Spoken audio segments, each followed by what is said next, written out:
kɛnɛya ɲuman ka sabati fo bɛɛ lajɛlen ka k'i hamina ko ye. Ɲɔgɔn fɛ an bɛ se ka nɔbɔ jamana siniɲɛsigiw olu ka kɛnɛya ɲuman sabatili la n'o ye sifinnakaw ye o de hukumu kɔnɔ. Ni lajɛrɛba in sigira ka to min sigi sifinnakaw olu ka kɛnɛya sabatili la. Diinɛtigiw, laadalatigiw, kɛnɛya tigilamɔgɔw ka fara u dɛmɛbagaw kan ka taa se sifinnakaw yɛrɛ ma. U farala ɲɔgɔn kan ka sigi ka fɔ kɛ min b'a to ɲɛdakura bɛ di sifinnakaw olu ka kɛnɛyaw ma. K'a daminɛ gilannabanaw, kɔnɔbara balalen sɔrɔli bɛ se ka kunbɛn cogo di? Mara kɛcogo ɲuman fo ka taa se o n'a ɲɔgɔnna caman ma. Nin bɛɛ walawalala sifinnakaw ye min n'a hakilinaw bɔra ONASR ale ɲɛmɔgɔ b'a la. A kɛra wasa kɛnɛ ye, faamuyaliw caman sɔrɔla. Ɲininkali a n'a jaabi o ma kɔ tigɛ kɛnɛ in kɔnɔ. Laadalatigiw u jɔyɔrɔba bɛ nin hakilina ninnu sabatili la kabini lawale fo bi. A b'o cogo kelen na. Diinɛtigiw n'olu sen donni ye nin waleya in na, o bɛ kɛ dɛmɛ bolo ye walasa ka nin laɲini ninnu sabatili sinsin ko ɲuman. N tun y'a faamu k'a fɔ yala diinɛ bɛ se ka mun de kɛ walasa diinɛmɔgɔ bɛ se ka mun kɛ walasa ka denmisɛnninw tanga, a b'a fɔ min ma ko les ados et les jeunes, n'a sɔrɔ a bɛɛ bɛ se ka don dakuruɲɛ kelen kɔnɔ, denmisɛnninw ka u tanga kɔnɔbara balilenw na, k'u kɔlɔsi k'u tanga doni ma furu joona la, parce que ni min ko furu joona se ka ko kɔnɔbara balilen, k'a sɔrɔ hali a bɛ minnu yɛrɛ wele ko mɔgɔkɔrɔbaw, kɔnɔbara balilen bɛ se ka u sɔrɔ, parce que ne y'a faamu an munumunu kɔnɔna na k'a fɔ kɔnɔbara balilen ye kɔnɔ ye min a taara wagati min na o tun tɛ e ɲɛnata ye. O tɛ denmisɛnninw dɔrɔn ye, hali mɔgɔkɔrɔbaw b'o la, parce que tuma dɔw la an ka misiriw kɔnɔ muso dɔw bɛ s'an ma k'a fɔ ale ka fɔlɔ ni filanan in gɛrɛla ɲɔgɔn na kosɛbɛ, ko yala a bɛ dagale ye ale ka filanan in bɔ wa? O question bɛ pose an kun tuma dɔw la an ka baaraw kɔnɔna na. Donc komi ko in bɛ denmisɛnninw de kun kan, aw ye mɔgɔkɔrɔbaw sen bɔ a la, mais n b'aw hakili jigin fɛn fila bɛ yen nɔ a bɛ to k'a fɔ ko santé sexuelle ani grossesse non désirée, o don aw dɔrɔn t'o ye dɛ, mɔgɔkɔrɔbaw fana sen b'o la, parce que mɔgɔkɔrɔba caman bɛ yen nɔ problème de santé sexuelle b'o la, a cɛman fara a musoman kan, mais munna an sinsinna aw ta kan? Parce que denmisɛnninw ye siniɲɛsigiw ye. Tuma bɛɛ imam Dr Ben Moula Idriss bɛ to k'a fɔ ko tuma dɔ la infertilité, o don o bɛ se k'i sɔrɔ ka sababu kɛ i ye dilannabana dɔ ta i denmisɛnninama, o bɛ se ka kɛ sababu ye i tɛ den sɔrɔ, cɛman fara musoman kan, a bɛ se ka kɛ sababu ye k'i ka den sɔrɔ gɛlɛya n'a sɔrɔla a ma furakɛ ka ɲɛ. Mais min ye i n'a fɔ ka kɔnɔbara barilen sɔrɔ furu kɔ kan an bɛ se ka proposition dɔw kɛ o la walasa o kana kɛ. Komi ko in bɛ denmisɛnninw de kun kan, mɔgɔkɔrɔbaw ta hali n'u ye kɔnɔbara barilen sɔrɔ n'a kɛra furu kɔnɔ mɔgɔw bɛ u ma kun a kan, u bɛ se ka muso de kɔrɔfɔ, sinon cɛ tɛ kɔrɔfɔ o. O kɛ e ye seere muso wa ou bien cogo di? Seere den wolola, voilà, i seerela. Donc an bɛ min fɔ denmisɛnninw ta la, a y'an dɛmɛ an k'aw dɛmɛ, a y'an dɛmɛ an k'aw dɛmɛ walasa aw kana kɔnɔbara balilen sɔrɔ. Ni ko anw, n kan bɛ anw diinɛmɔgɔ de ma. Jelikɛ ye min fɔ sisan, tuma dɔw la an bɛ ɲɔgɔn sɔrɔ point dɔw kan, nka tuma dɔw la an bɛ fɔ ɲɔgɔn kɔ ka sababu kɛ diinɛ ko ta fanfɛla ye. Munna o bɛ kɛ? An b'a ɲini aw fɛ a kana jigin an na, parce que an fana danyɔrɔ de b'an na diinɛ kɔnɔna na. Ligne rouge dɔ de bɛ yen nɔ an tɛ se ka tɛmɛ o kan cogo si la, sinon n'o kɛra n'an fatura o kan an bɛ don jahanama kɔnɔ. Ala ma an bɛɛ lajɛlen kisi o ma. Donc mɔgɔ si tɛ fɛ ka don jahanama kɔnɔ i den kosɔn ou bien i muso kosɔn.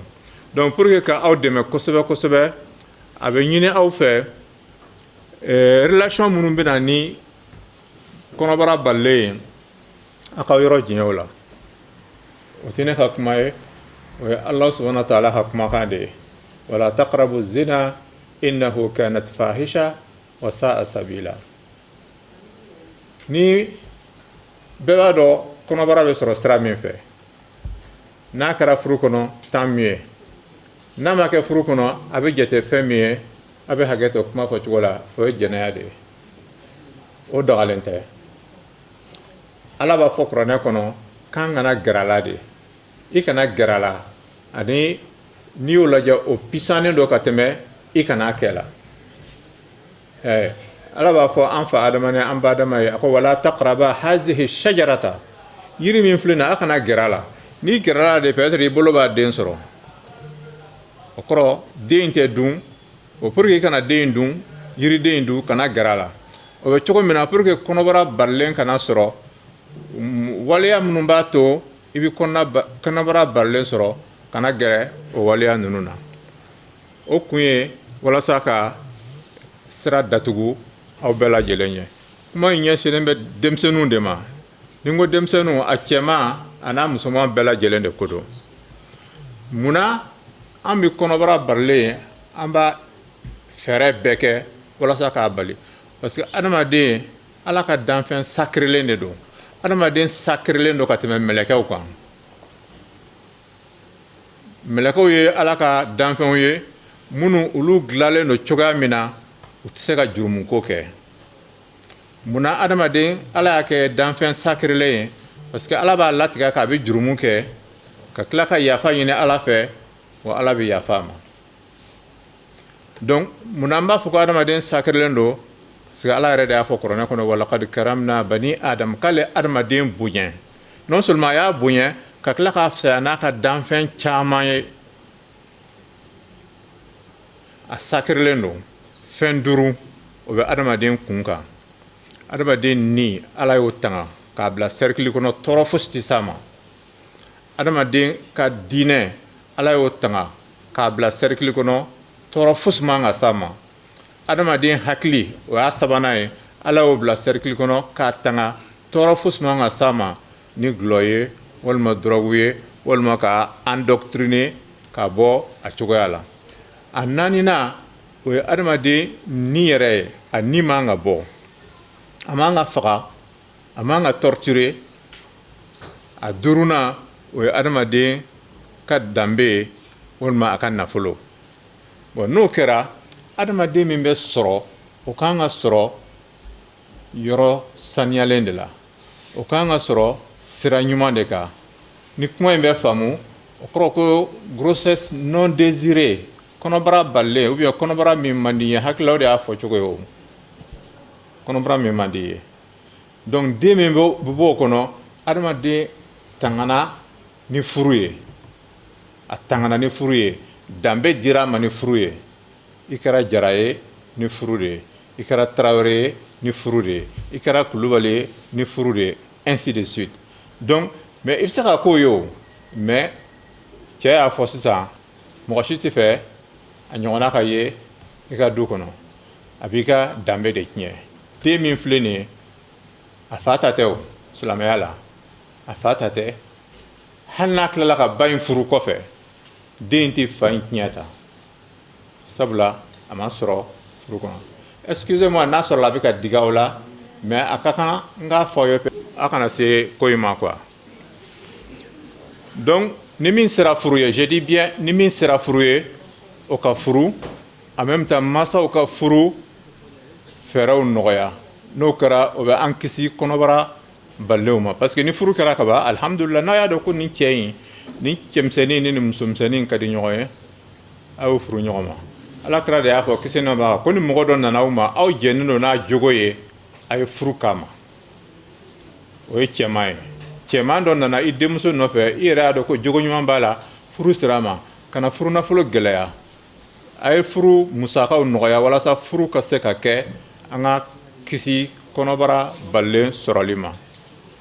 alakira ko kisi n'a b'a kan ni min sera furu ye o ka furu kɛ ni furu nafolo t'i bolo i ka sun ne ye nin fɔ Niger de don hakili la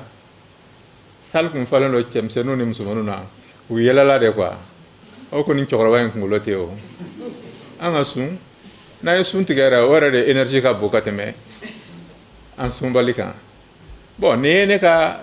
cikan de ye alakira sallallahu alaihi wasallam a ye min fɔ ko man istata'a minkumul ba'a falyatazawwaj ko ni min sera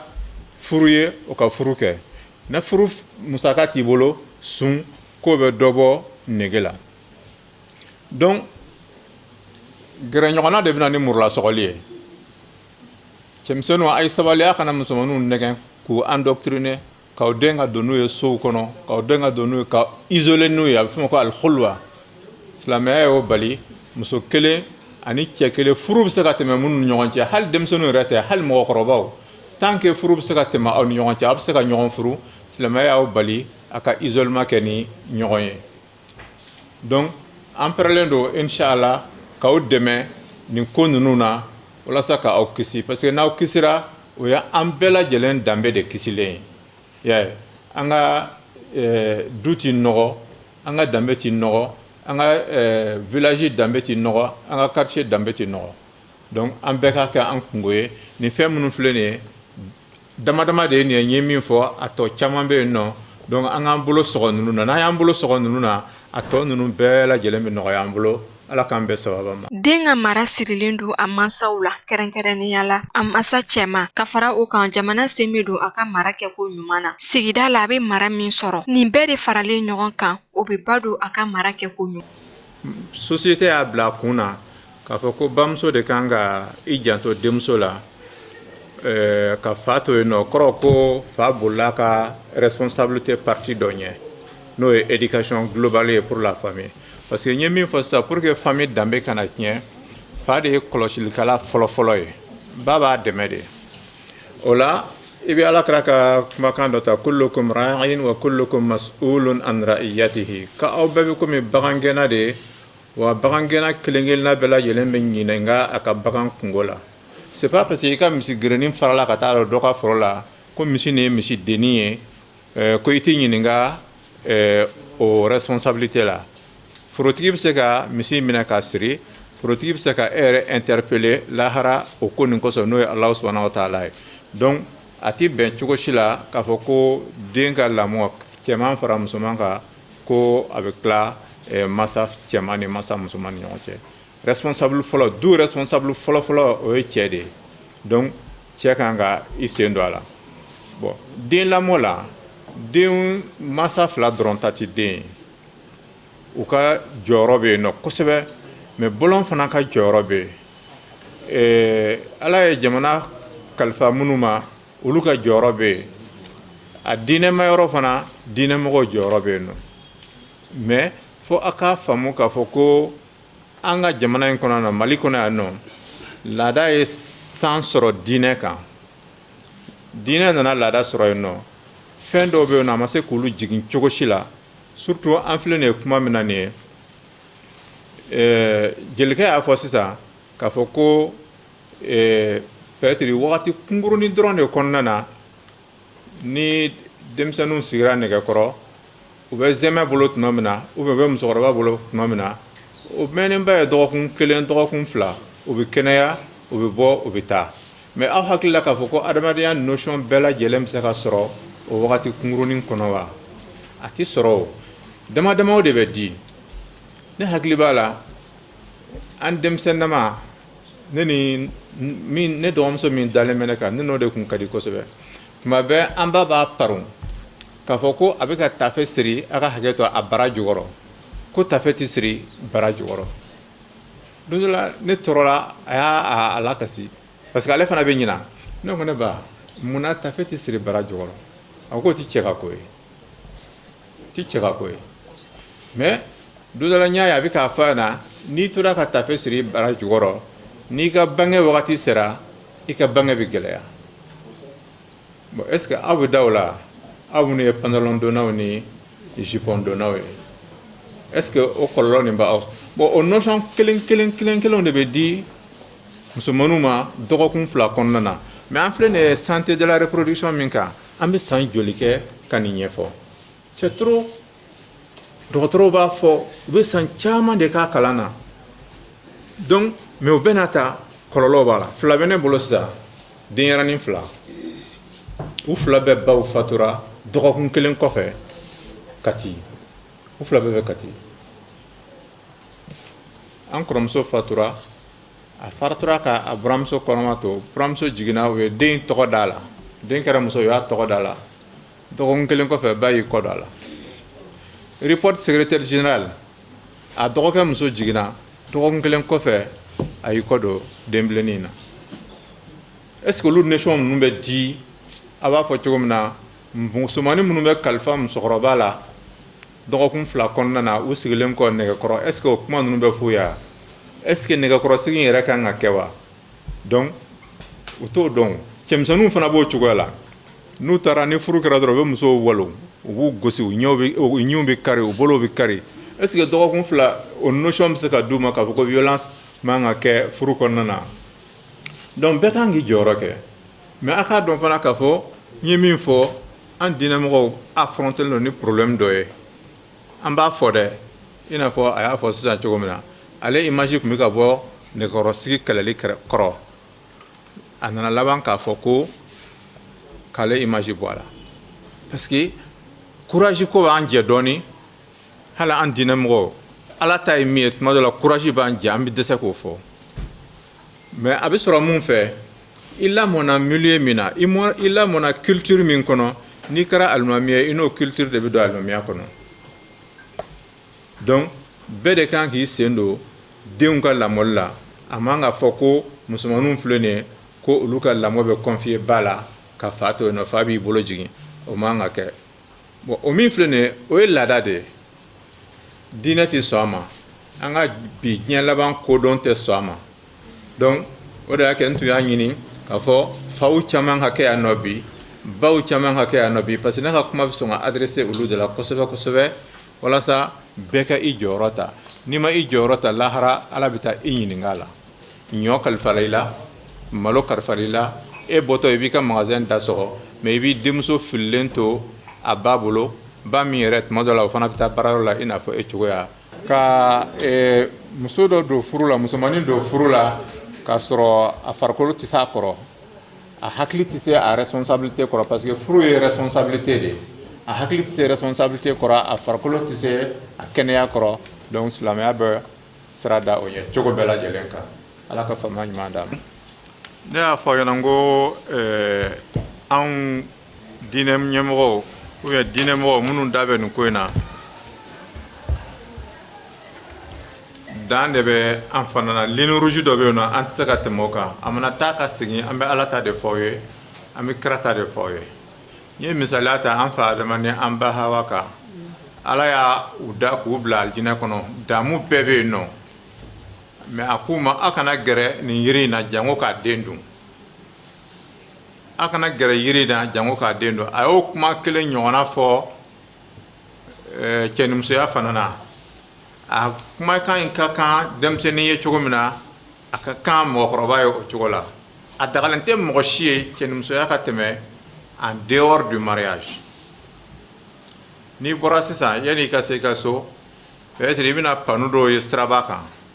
dɔw ye sens interdit ye dɔw ye virage à gauche interdit ye dɔw ye virage à droite interdit ye dɔw ye stop ye faamaw y'a turu pour que k'u ka responsabilité de dégager ni min ye sens interdit jeni polisi tɛ yen gendarme tɛ yen i tɛ sens interdit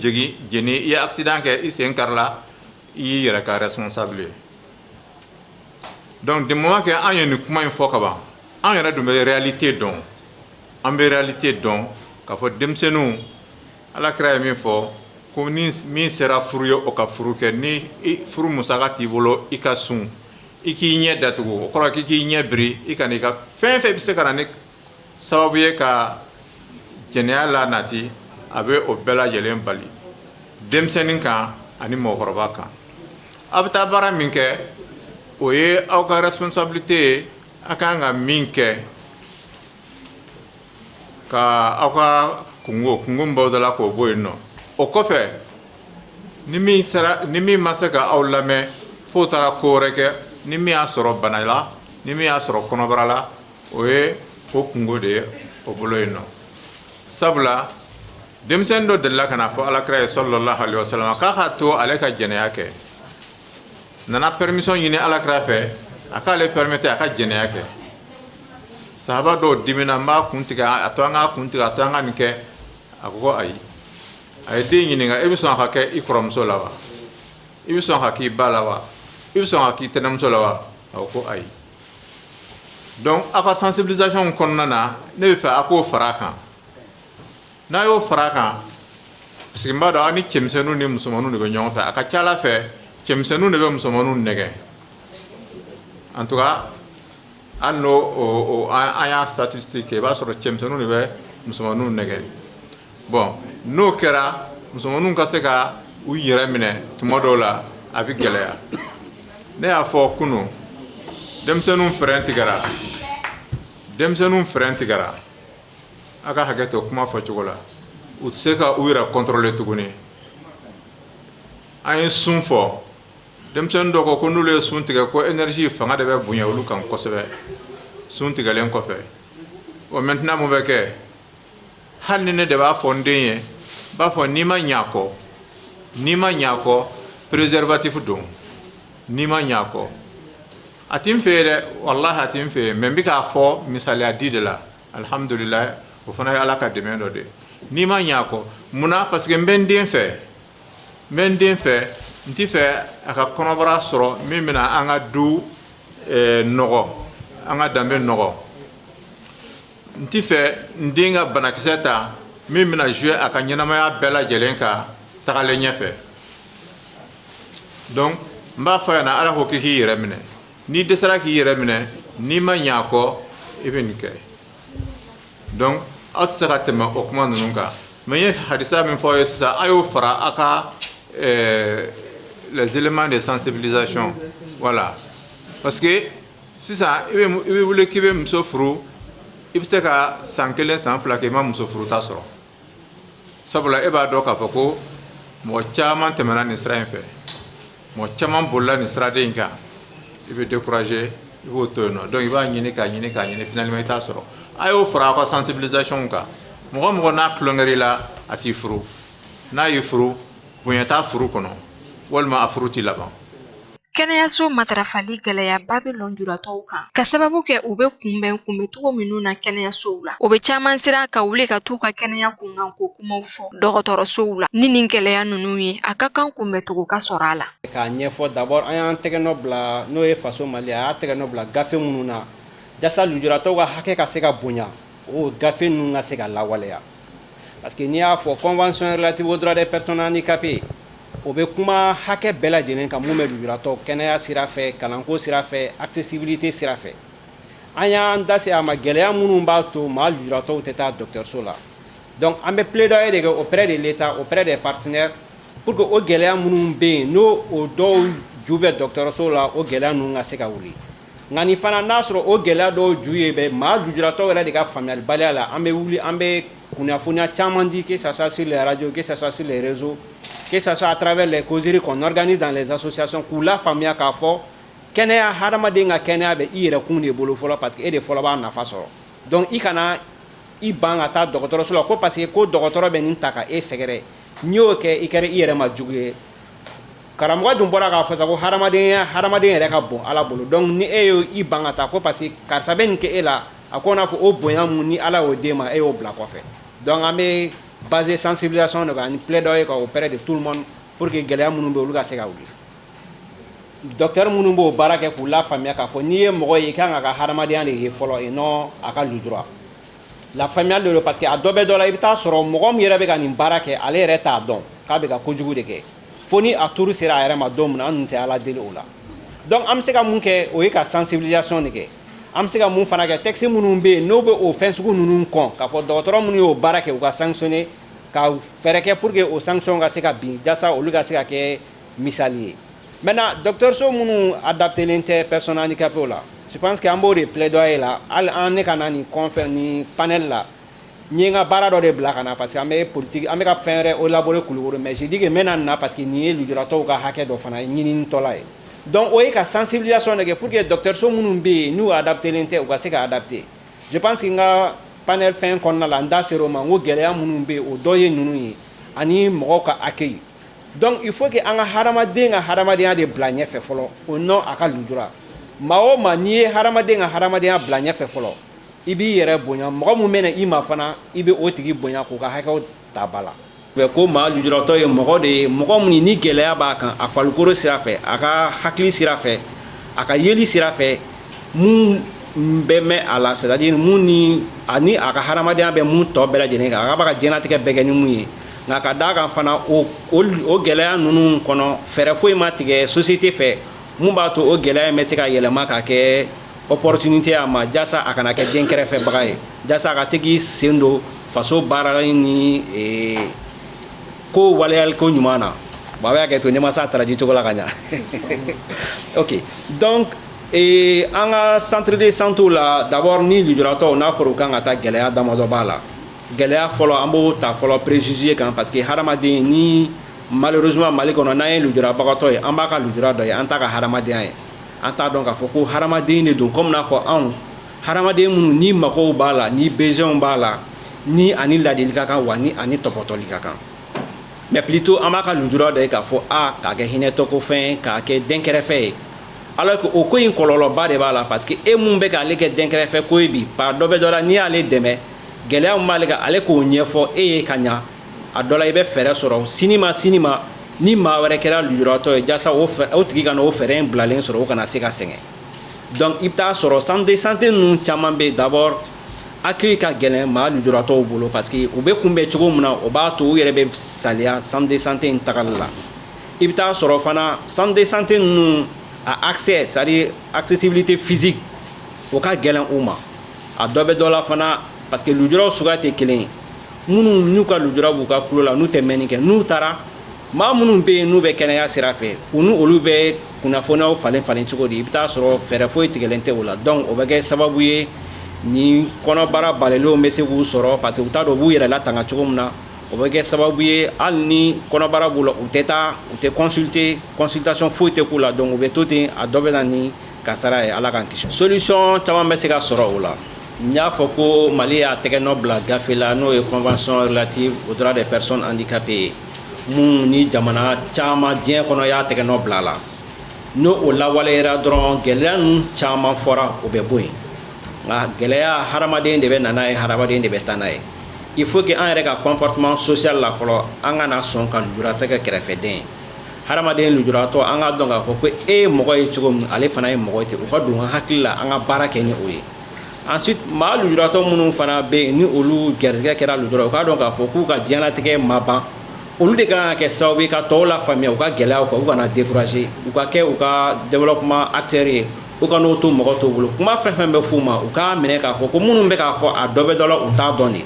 nka hali n'a sɔrɔ a bɛ k'u tugu de k'a f'u ma u k'a dɔn k'a fɔ olu de bɛ se k'u hakilina falen donc an ka sɔn ka taa bange kɔlɔsi baara ninnu yɔrɔ la walima centre de santé ninnu na parce que kɛnɛya o de bɛ se ka na ni développement kɛcogo ɲuman ye lujuratɔw ka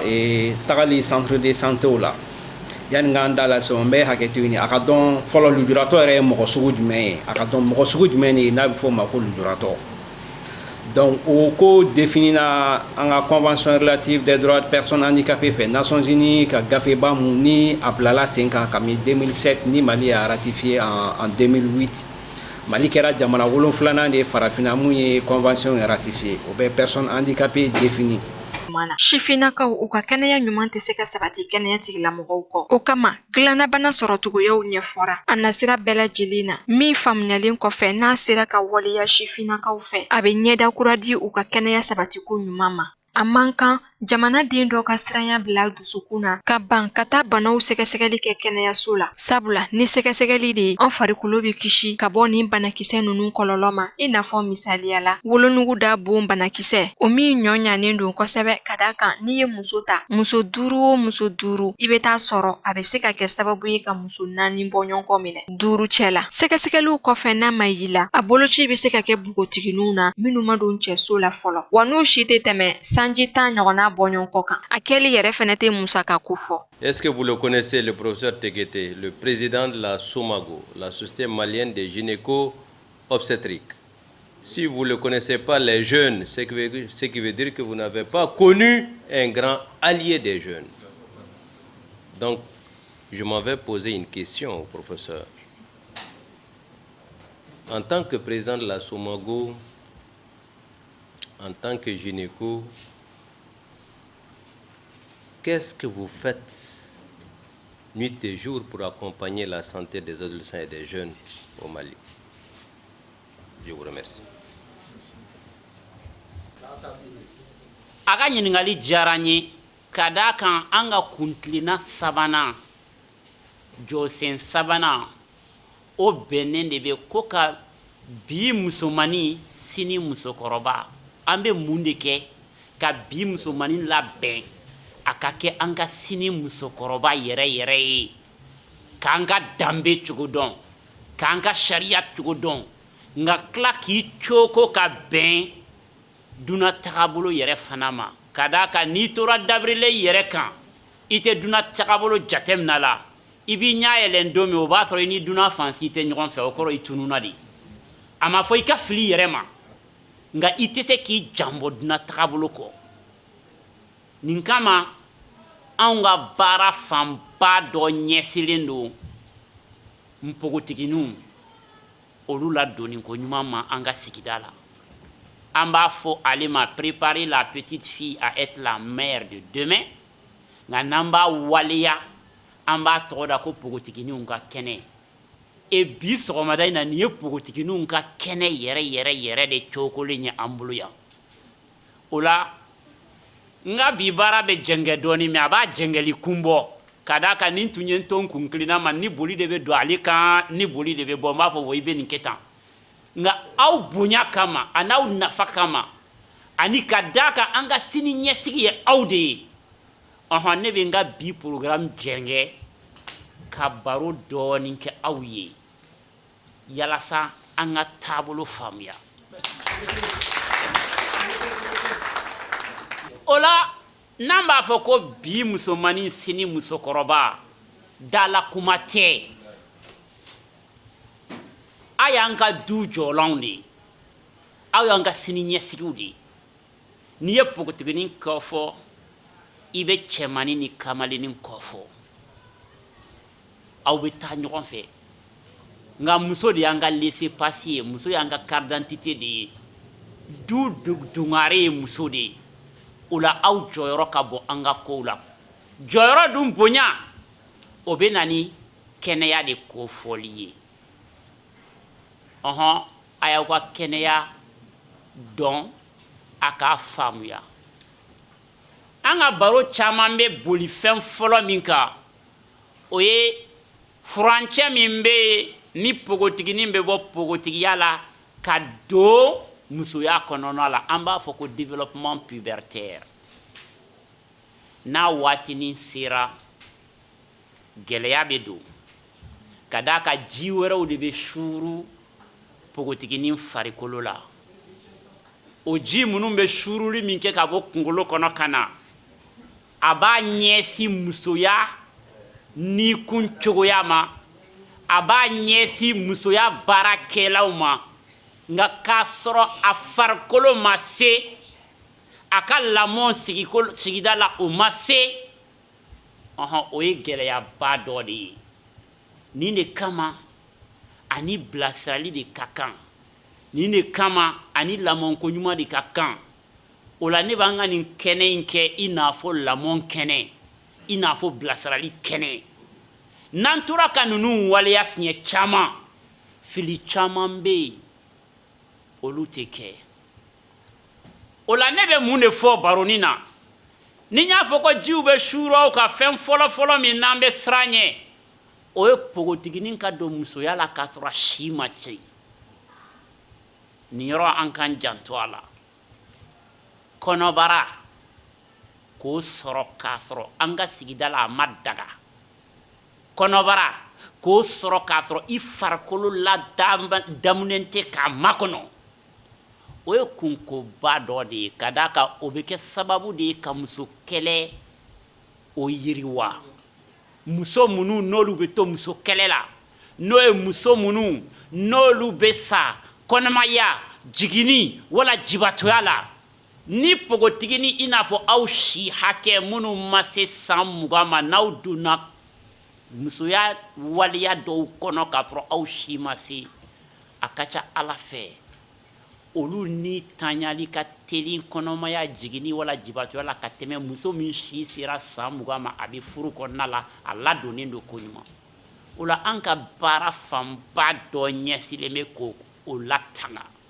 o de b'a kɛ an bɛ to ka baroninw bolo sigi an ka kalansow kɔnɔna la lycéew kɔnɔna la kɛrɛnkɛrɛnnenya la an bolo ni bɛn bolo bɛ ɲɔgɔn bolo ka d'a ka soba min n'an b'a kɔnɔ fɛn de ye musow ni denmisɛnninw ka kɛnɛya sabatili ye jamana kɔnɔ a soba ye yan de an bɛɛ y'a bolo fara dɔ de ye an bɛɛ y'a jɛɲɔgɔn dɔ de ye an ka kunkilennaw ye kelen ye jamakulu de b'a fɔ bi ɲɔgɔn fɛ n bɛ kankari kelen d'aw ye pogotiginin kan k'i yɛrɛ kisi k'i tanga kɔnɔbara jugu ma cogoya bɛɛ de la n'o tɛ i tɛ se ka kɛ sini musokɔrɔba ye ka d'a kan n'i donna ko dɔw sira fɛ joona ni kɔnɔbara nana kalan bɛ jɛngɛ ni kalan jɛngɛna lamɔ jɛngɛna kalan bɛ jɛngɛ mun na ne den de y'aw ye n mɔden yɛrɛ ye dɔw ye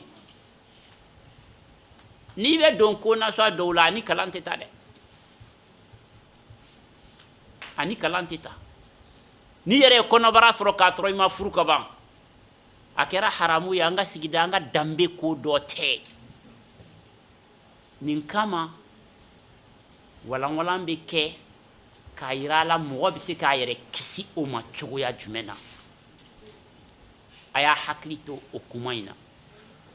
nka n'a bɛ don o ko ninnu na dogodogo ni dogo cincɔn a y'a janto ka d'a la an y'a daminɛ ni kɔnɔbara jugu ye nka kɔnɔbara jugu min filɛ nin ye gɛlɛya min b'a nɔ kan an tɛ a daminɛ n'o ye o ye kunfinya taamasere dɔ de ye cɛ ni musoya banaw mɔgɔw hakili t'o ye o hali n'i ye dogodogo ni dogo cincɔn kɛ i tɛ miiri fɛn fɔlɔ ko a bɛ se ka kɛ banajugu dɔ n y'o sɔrɔ dɛ i bɛ miiri de fɔlɔ ko n fa kana bɔ a kalama n ba kana bɔ a kalama n kɔrɔmuso kana bɔ a kalama nka e bɛ ɲinɛ min kɔ gɛlɛyaba dɔ de bɛ yen dilankana kasara ye fɛnjuguba fila a nafa ye fɛnjuguba fila fila bɛɛ ye fɛnjuguba ka d'a ka damu ninnu n'i m'a sɔrɔ a kɛcogo lakika la fɛnjugu don kɔnɔbara jugu n'i y'a sɔrɔ fɛnjugu don nka n'i y'u sɔrɔ a lakika la hɛra don damu don an bɛ Ala de deli an denw n'an mɔdenw bɛɛ k'a sɔrɔ a lakika sɔrɔ cogo ɲuman de la a y'a fɔ ko amina o la a y'a kɔlɔsi yɛrɛ kɔlɔsi tɛ fɛn foyi ye fɔlɔ denmisɛnnin ni i commencera ka dogoli daminɛ dɔrɔn seitanɛ ser'i la ka ban kamalenni ni cɛmanni mɔgɔ wɛrɛ ɲɛ t'aw la aw fila so kɔnɔ salamu aleykum ko tiɲɛna o hali n'i bɛ k'a fɔ ko a man di n ye n k'a kɛ i dusukolo n'i farikolo b'i sama ka taa ma o la a y'a yɛrɛ kɔlɔsi nka maa maa y'a nɛnɛ ko siɲɛ kelen i yɛrɛ kisi aw baw filɛ sigilen sage-femme ka kuntigiba bɛ yan Mali kɔnɔ madame Yaliku ye Hawa Gindo aw baw de don sage-femme denmisɛnnin caman bɛ yen a ye se u ma u k'aw bilasira aw bɛ kisi kɔnɔbara jugu sɔrɔli ma cogo min na aw bɛ kisi bana jugu sɔrɔli ma cogo min na aw baw de don aw kɔrɔmusow de don wa u labɛnnen don ka aw kɔnɔ ni kɔnɔli cogo min bisiki t'a la k'a fɔ nin den in fana bɛ sɔn ne ma o tɛ n bɛ se ka nin kisi cogo di o de y'u bila kun ye dɔgɔtɔrɔsow kɔnɔna la a ye ɲɛsin dɔgɔtɔrɔsow ma nin yɔrɔ la an bɛ kisi kosɛbɛ nka banajugu min bɛ sɔrɔ a la n bɛ n'o de f'a ye dɛ min tɛ fɛn wɛrɛ ye fɔlɔ o de ye banakisɛ minnu bɛ don so kɔnɔna na caman bɛ yen u bɛ don furuso la don min o y'a sɔrɔ denso tiɲɛna ka ban tulofarani 2 min bɛ denso la olu gerinna ka ban du y'i na cɛ y'i na a jigi dalen b'o k'e a bɛna danni kɛ mais a tɛ falen dannifɛn tɛ falen munna ka d'a ka banakisɛ ye denso sɔgɔ kojugu an k'an janto nin yɔrɔnin na a y'aw yɛrɛ kisi nka o yɔrɔnin ninnu tɛ ko a bɛɛ ye sɔnjugutoya kɔnniw ye dɛ a bɛɛ tɛ sɔnjugutoya ye pogotiginin ka lɔmɔnko ɲuman a kan ka gorobonɛya degi a kan ka jɛya degi a kan ka kɛ a bamuso don o don terimusonin de ye sen ta sen bila n'i bɛ yɔrɔ o yɔrɔ wagati o wagati i b'a kan k'a dɔn ne den bɛ nin yɔrɔ in de la ani karisa de bɛ ɲɔgɔn fɛ n'a ma kɛ ten dɔrɔn a jɛngɛnna wa o bɛ aw yɛrɛ de ka hɛrɛ fɛ o bɛ aw yɛrɛ de ka hɛrɛ fɛ a y'aw janto o yɔrɔnin na tɔgɔ cincɔn caman bɛ yen a t'i ko caman b'a fɔ de ko ne ma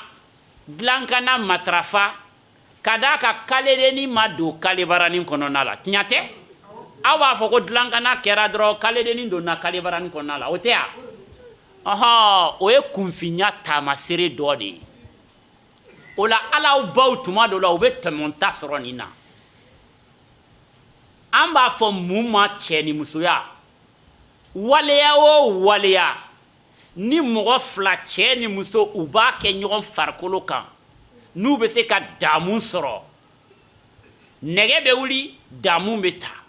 n'o kɛra hali ni kalebaranin ma don kaledennin kɔnɔ i ye cɛ ni musoya baara kɛ wa haramu yɛrɛ don hali a jurumu i y'a bɛɛ sɔrɔ ka ban o la cɛ ni musoya banakisɛ ninnu n'an b'a f'u ma maladie sexuellement transmissible infection sexuellement transmissible a caman sɔrɔ cogo tɛ k'a fɔ ko kaledennin donna kalebaranin kɔnɔ dɛ i ni maa min bɛ se ɲɔgɔn ma a y'a kɔlɔsi kɛ hali professeur filɛ nin ye a bɔra a ka mobili kɔnɔ sisan a parlenin filɛ nin ye a ka vestinin b'a la i b'a na k'a jɛlen don mais a tɛgɛ y'a ka mobili min na ne yɛrɛ t'a ka fisa mobili bɛ ne bolo aw ka mɔgɔw caman bɛ yen u bɛ motonin de ka pararara ka taa poussière dara u bolo la u b'i mɛrɛ k'u o bolo in lase yɔrɔ yɔrɔ ma kana si k'a la banakisɛ bɛ don yen i bɛ nɔgɔ sɔrɔ i bɛ banakisɛ sɔrɔ an b'a fɔ ko i ye infection sexuellement transmissible de sɔrɔ kaledennin dun ma deli ka don kalebaranin kɔnɔ a y'a janto o yɔrɔ ninnu na o b'a sɔrɔ cogo min fɛn t'a ba la fɛn t'a fa la ale yɛrɛ ma deli ka ko kɛ ne ko a ma deli ka ko kɛ a bɛ se min na min ye aw b'a fɔ min ye ko kɛ ale o tɛ se o la o la mɔgɔw ka kan k'o dɔnniya sɔrɔ nka n'i ye cɛ ni musoya bana kuma fɔ an bɛ banakisɛ min ye dɔrɔn an bɛ siran min ye o ye sida banakisɛ de ye an b'a fɔ ko fura t'o la mais ne yɛrɛ b'a fɔ k'o ye hɛrɛ de ye bi ka d'a kan n'i garisigɛra sida banakisɛ la ni jan b'i yɛrɛ kɔ an ka kɛnɛya minisiriso kɛlen don ka waliyaw sigi ka a dɔn k'a b'i la falaki o kama aw man kan ka siran tɛsti kɛli ye filanan ka furakisɛ d'i ma ka banakisɛ jɔsi k'a bɔ i joli la falaki i tɛ dɔrɔmɛ 1 sara bi kelen in na n'a dɔnna k'a b'i la n'i bɛ fura ta i bɛ se ka furu mɔgɔ ma a tɛ mɔgɔ min na aw bɛ bɛn a la wa aw bɛ den sɔrɔ k'a sɔrɔ sida banakisɛ tɛ o la o la mɔgɔ ka kan ka don sɛgɛsɛgɛli da fɛ de wa walima i kan ka ban a ma de i kan ka don a fɛ wa bi aw ye kalansen dɔ de sɔrɔ min b'a to aw bɛɛ kelen kelenna kan ka kɛ laselibaga de ye ka aw ka sigida mɔgɔw dusukolo la jɔ sɛgɛsɛgɛli ɲɛ u ka taa lajɛ falaki u joli la yala sida banakisɛ bɛ ne la walima a tɛ ne la n'a bɛ mɔgɔ min na furakɛli ye fu ye wa i bɛ se ka bange k'a sɔrɔ kɔlɔlɔ tɛ bange in na o tɛ hɛra ya ala kana kɛ mɔgɔ kun na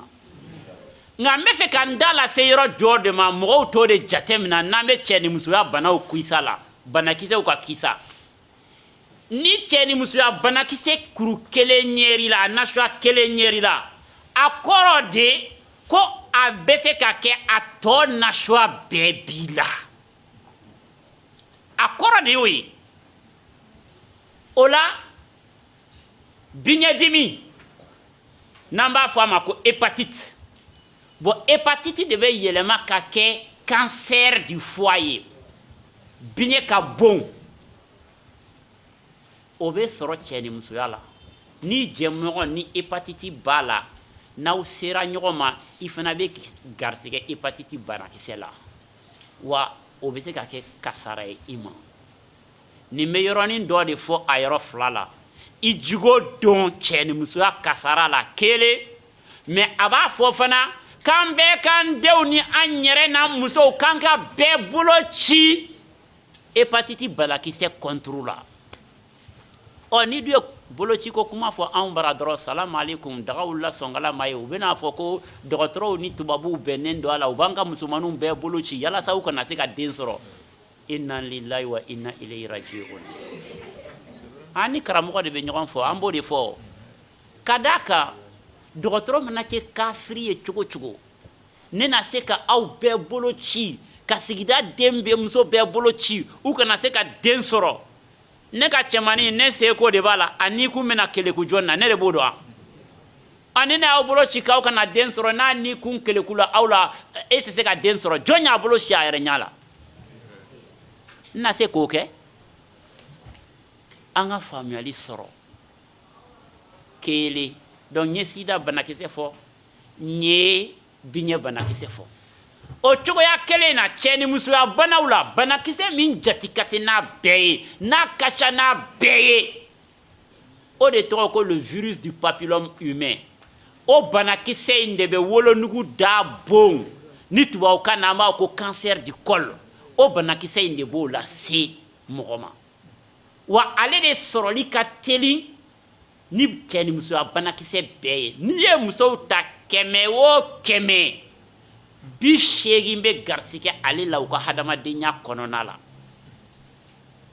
100 o 100 80 o kɔrɔ de ko 10 o 10 80 bɛ garisɛgɛ n'i b'a nɔgɔya i b'a fɔ ko n'i ye muso 5 o muso 5 compter 4 bɛ garisɛgɛ la o kunko in kama fɛn 2 bɛ yen jiko ɲumanya 2 bɛ yen kɛnɛya basigili taasira la o kan ka waleya aw pogotigini minnu filɛ n'an jigiyaw ye n'aw ma ko damina fɔlɔ aw bɛɛ bolo kan ka ci ni wolonugu da bon kunbɛn ni boloci ye n'an b'a fɔ a ma vaccination contre le cancer du col de l'utérus ni min bolo ma ci o ka taa mansaw bara o k'a fɔ an ka taa pharmacie la a ka san ka kɛ n na dɔgɔnin minnu b'aw bolo n'olu ye san 10 ye aw man kan k'a to habadan u ka tɛmɛ san 10 in na k'a sɔrɔ u bolo ma ci mun na ka d'a kan an ka kɛnɛya minisiriso ye labɛnw kɛ a n'a dɛmɛbagaw u ye bolocilan ta ka n'a coko an ka sigida kɔnɔ falaki musomanin fɛn fɛn ye san 10 ye olu bolo bɛ ci falaki u tɛ dɔrɔmɛ 1 sara bolocila ye aw b'a sɔngɔ dɔn wa n'i k'i b'a san pharmacie la k'a k'i la 29 pikiri ni kuru 1 gouvernement bɛ k'o de di dɔgɔtɔrɔsow kɔnɔ ani école kɔnɔ tuma dɔw la k'a kɛ falaki nani den ye dɔrɔn a bolo ka ci o bɛɛ la an b'an sigi ko bolociba in surtout musomanin ta an kana don a sira fɛ nin tɛ ko ɲuman ye o kɛbaliya kama san o san wolonugu da bon a bɛ muso 1000 ani 400 wala 500 ɲɔgɔn a b'o de minɛ anw ka jamana la san o san a bɛ muso 1000 ani 200 a b'o faga bon fagali yɛrɛ fana cogoya min don a man di dɛ kada ka fagali cogo dɔw bɛ yen i n'a fɔ an bɛ siran avion ɲɛ mais n'i donna avion kɔnɔ o saya ye jatigɛ k'u kelen de garakata gaw aw bɛ woyo aw bɛ kule dɔrɔn aw jiginna ngalama taw aw taara lahara a banna nga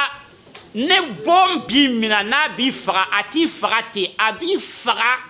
a b'i lanjaba de k'i lanɔgɔ k'i hebeku k'i mew k'i ban pewu f'i baramɔgɔw yɛrɛ b'a fɔ ala k'a ka kalifa minɛ la a sɛgɛnna sa aw delila k'o tumaw mɛn o e m'a lɔ a sɛgɛnna ala k'a ka kalifa minɛ la ten o kɔrɔ hadamaden n'i tɔɔrɔla a b'o de kɛ mɔ bana min filɛ bi a bɛ se ka kunbɛn n'a fɔra k'o bɛ se ka kunbɛn an kan ka don a da fɛ wa walima an man kan ka don a da fɛ ne b'a dɔn ko ala bɛ baraji sɛbɛn ne kun bi parce que ne y'a fɔ aw ye ko denmisɛnnin minnu aw dɔgɔnin minnu ye san 10 ye ko boloci bɛ yen ko fufalaki don ko n'aw taara n'o ye hali n'a kɛra kelen ye i bɛ taa sɔrɔ o ka cancer tun kan k'o minɛ wolonugu da bon kan k'o minɛ nin baronin kama aw ka jiko ɲumanya ka laseli kɛ o bɛ n'o ta kisi ne kɔni b'a jigiya ko ne bɛ dugawu dɔ baraji dɔ sɔrɔ o la wa ni n ye nin kuma nasuwa fɔ n bɛ to k'a fɔ mɔgɔw ye ko a y'a janto dɛ i ye lamɛnli kɛ i ye kunnafoni sɔrɔ i ban ka baara kɛ ni kunnafoni ye i ban ka taa fɔ so ko ɲuman i ban ka tugu i ba kɔ k'a fɔ mama an ka taa ne dɔgɔnin ye san 10 ale ta ye fu de ye an kana to cancer k'a minɛ n'i m'o kɛ ni don min na ni cancer y'a sɔrɔ e sen b'a ka cancer sɔrɔli la wa wala i sen t'a la ɔhɔ i ye jurumu sɔrɔ o la kunnafoni sɔrɔli ye fɛn dɔ de ye nka ka baara kɛ ni kunnafoni ye o fana ye fɛn wɛrɛ de ye n'i ma baara kɛ ni kunnafoni ye dɔrɔn a sɔrɔli ma nafa foyi ɲa a y'a hakili to nin yɔrɔnin na wa aw ye denmisɛnnin ye bi aw bɛɛ fɛlɛn-fɛlɛnnen don ne yɛrɛ filɛ ka nin fɔ tan nɔ ne aw taara aw ka réseau kan sisan aw dɔw bɛ se ka nin walan-walan quoi i b'a fɔ ko non professeur Tegete ka professeur de sigilen filɛ nin ye kunnafoni kan ka yala a kan ka di wa n'aw y'a di aw ka to ka ɲininkali kɛ jɔn taara ta kɛ a y'aw kali a y'a fɔ an ye réseau kan jɔn taara dɔgɔnin bolo ci n'aw b'o kɛ aw bɛ n'a ye a bɛ caya kojugu kunfinya kuma minnu b'a la o bɛɛ bɛ ta ka bɔ a la a ye da la k'a fɔ ko ni nin bolocila ninnu tun bɛ kasara lase hadamaden farikolo ma dunan bɛɛ tɛ don a la wa bolocila minnu filɛ nin ye u cokolen don tubabu jamanaw na ka tɛmɛ an kan se bɛ minnu ye olu ta kelen don ka ban se tɛ an minnu ye an de bɛ tila k'a kuma caman kɛ nin kama muso o muso n'i donna cɛso la hali siɲɛ kelen wolonugu da sɛgɛsɛgɛli ye wajibi de y'i ma an b'a fɔ min ma dépistage du cancer du col de l'utérus Mali la k'a daminɛ i san 20 o y'i donnen musoya la fo ka taa se i seli san 65 ma wolonugu da sɛgɛsɛgɛli ye wajibi de y'i ma ne balimakɛ ni n terikɛ ni n dɔgɔnin a ka cɛsiriba dɔ de ye san o san ka sɛgɛsɛgɛlan ji ninnu ɲini a n'a dɛmɛbagaw k'a d'a ma an bɛ se k'a sɔrɔ dɔgɔtɔrɔso bɛɛ kɔnɔ cogo di ani ka don mobiliw kɔnɔ ka taa hali togodaniw na tuma dɔ la an b'a fɔ ma ko campagne de dépistage avec les cliniques mobiles an bɛ nin bɛɛ kɛ mais tuma dɔ la i bɛ nin bɛɛ sɔrɔ ka taa i bɛ taa n'i ko ko mɔgɔw ka na musow yɛrɛ b'a fɔ ne tɛ nin fɛn dɔn o bɛ ban ne aw ye kunnafoni jɛnsɛn k'a ɲɛfɔ aw baw ye k'a ɲɛfɔ aw kɔrɔmuso ye k'an ye professeur sɔrɔ ye k'a nin ko in fɔ mama ne t'a fɛ nin k'e minɛ il faut que i ka taa sɛgɛsɛgɛli la dɛ i m'a ye denmisɛnnin bɛ se ka kɛ bilasirabaga ɲuman ye a ba fana ma o ka d'a kan aw ka lamɛnli n'aw ka kunnafoni sɔrɔli ka bon a ka teli ka tɛmɛ u kan n'aw y'aw ni da u kan u bɛ taga o la a ka kan ka nin yɔrɔnin dɔn n y'a fɔ k'a bɛ daminɛ san 20 de nka an bara aw tɛ min don Mali yɛrɛ kɔnɔ bi n'i ye musow ta minnu ye den sɔrɔ minnu bɛ u den wolo wagati la san 17 n'i y'u ta 100 o 100 i bɛ taa sɔrɔ 50 delila ka don cɛso la san 17 n'i ye musow ta u san 17 la 100 o 100 50 donna cɛso la ka ban o kɔrɔ de ko cɛnimusoya bɛ daminɛ joona a kɛra sariya kɔnɔ a ma kɛ sariya kɔnɔ a ka ca an bara o la a kɔlɔlɔw an kan ka an ɲɛsin u kunbɛli ma de n'i ye kɔnɔbara sɔrɔ k'i to nin wagati ninnu na i jantɔ ka da ka i solo ka dɔgɔ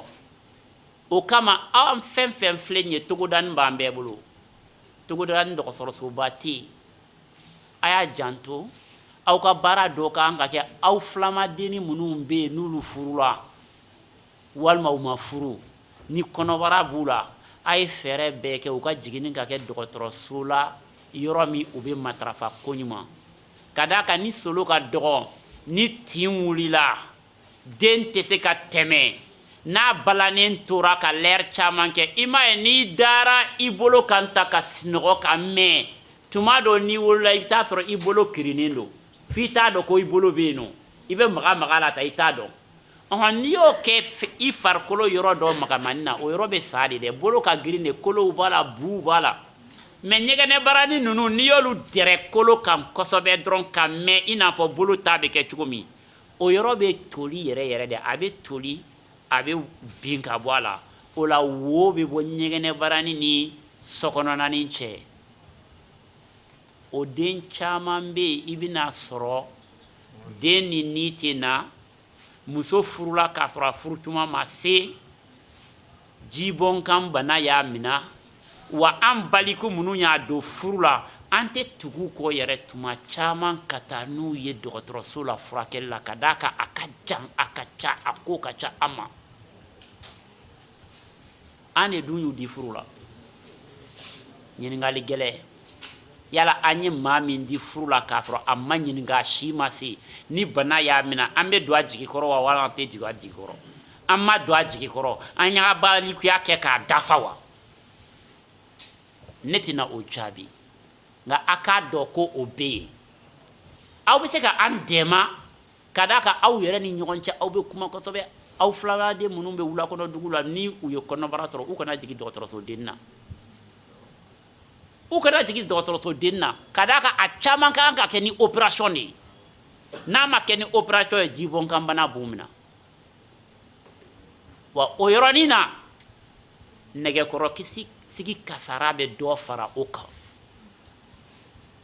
ka d'a kan caman bɛ yen u sigira nɛgɛkɔrɔ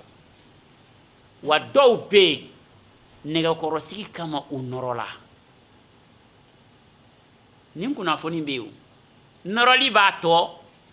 i b'a ye cɛ fara muso kan n'i bɛna jala minɛ n'i sigira ni sugunɛji bɛ bɔ a bɛ sari de ka bɔ tirrr nka minnu nɔrɔla olu ka sugunɛji tɛ se ka sari ka bɔ sogofalakanin dɔ bɛ ɲɛgɛnɛ bɔ sira ɲɛ u ka sugunɛji bɛ suuru ka jigin ni ɲɛfɛla yɔrɔnin de wonin fitinin kelen de bɛ yen laada joli bɛ bɔ ni wonin fitinin kelen min ye dɛ ɲɛgɛnɛji fana bɛ bɔ n'o siranin kelen de koronkoron sumani bɛ mɔgɔ nɔ kan koronkoron sumani b'u kan wa o muso ninnu dɔw u bɛ don cɛso la k'o cogoya in to a la n'u donna cɛso la k'o cogoya in to a la cɛ tɛ se ka pogotigiya ta kɔɲɔso don fɔlɔ u bɛ dɔgɔtɔrɔ de wele su fɛ n'a ma an dɛmɛ cɛ a bɛ komi a tɛ cɛya la mun bɛ yen nɔ an b'a fɔ ko cɛ bɛ cɛya la dɛ fɛn min bɛ a ɲɛ a n'o de tɛ filan ye o furakɛli cogo dɔ ye ko o ti k'a dayɛlɛ nka joli de bɛ kɛ ni joli kɛra a la a bɛ fɔ cɛ ma i ka kɔɲɔmuso tɔpɔtɔ mɛ i kana s'a ma fo kalo kelen ɲɔgɔn ka tɛmɛ bɔn n'a fɔra ten a bɛ don cɛ kunkolo la de k'a fɔ ne ma bɛn muso ɲuman ma furu tiɲɛna wa a ma tiɲɛ bɔn a bɛ tan de bɔn an b'a fɔ an tɛ se ka nin si fɔ dɔw yɛrɛ b'a fɔ aw ka nin dɔgɔtɔrɔ kɛ ni cɛ kunkoloba ni cɛ fasanin dɛ a da a mana taa a b'a bɛɛ de fɔ pataki nka ne ka miirina ta ye fɛn dɔ de baliku ni maloyara ka fɛn fɔ mɔgɔw ye min b'u kisi bana jugu wa u mana saya jugu ma a tɛ fɔ o ma maloya o tɔgɔ de maakuntanya fɛn fɛn bɛ hadamaden kisi bana jugu ma fɛn fɛn bɛ hadamaden kisi saya yɛrɛ de ma i man kan ka maloya k'o fɔ dɛ i b'a fɔ de i bɛ faamuyali di mɔgɔw ma bi ne b'a jigiya ko doni dɔ tun bɛ ne kun ne y'a jigin ka d'a kan aw kelen kelenna fɛn fɛn filɛ nin ye aw ye laselibagaw de ye aw kelen kelenna fɛn fɛn ye aw ye sɛkasi dondonw de ye an b'a fɔ o ma lidɛriw de y'aw ye ka d'a kan mɔgɔ mɔgɔ y'a sen ta ka na nin yɔrɔ in na a tigi i bɛ taa sɔrɔ hala a ka si bonda la ale fana bɛ se ka mɔgɔ caman bila sira